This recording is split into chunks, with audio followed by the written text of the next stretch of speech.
Persyaratan wajib setor deposit Rp1,5 miliar bagi perusahaan penempatan pekerja migran Indonesia dinilai memberatkan. Peraturan pemerintah tersebut secara otomatis mewajibkan setiap agen perekrutan dan penempatan awak kapal untuk memberikan uang jaminan sebelum merekrut atau menempatkan para pelaut.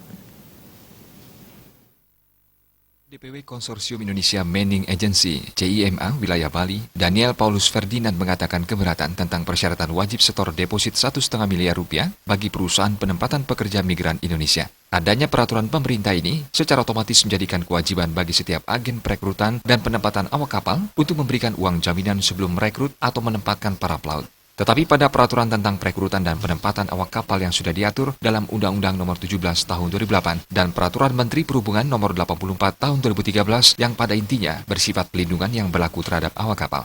Pada kedua aturan itu disebutkan bahwa perlindungan pelaut secara langsung ditanggung oleh prinsipal yang menempatkannya melalui kesepakatan internasional. Dalam hal secara umum perlindungan pelaut ditanggung oleh asuransi. Jika merujuk pada aturan ini, maka Ship Manning Agencies tidak perlu lagi menyiapkan dana pertanggung asuransi atau dana pelindungan untuk pelaut yang bekerja di luar negeri.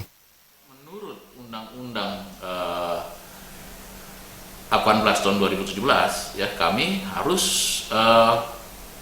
menyetorkan sejumlah deposit yang jumlahnya cukup besar, 1,5 miliar. Sementara sebagai perusahaan perekrutan awak kapal, kami dengan adanya asuransi ya atau yang oleh ship owner, sebenarnya perlindungan itu sudah dilakukan khusus untuk awak kapal ya, dalam hal ini awak kapal pesiar atau awak kapal konvensional yang memang mengikuti peraturan Maritime Labour Convention. Dan di satu sisi aturan tersebut tentu memberatkan bagi pendirian perusahaan pengawakan kapal. Akibatnya jumlah perusahaan akan terbatas dan mempersempit ruang bagi para pelaut untuk mendapatkan penempatan kerja. Suparyana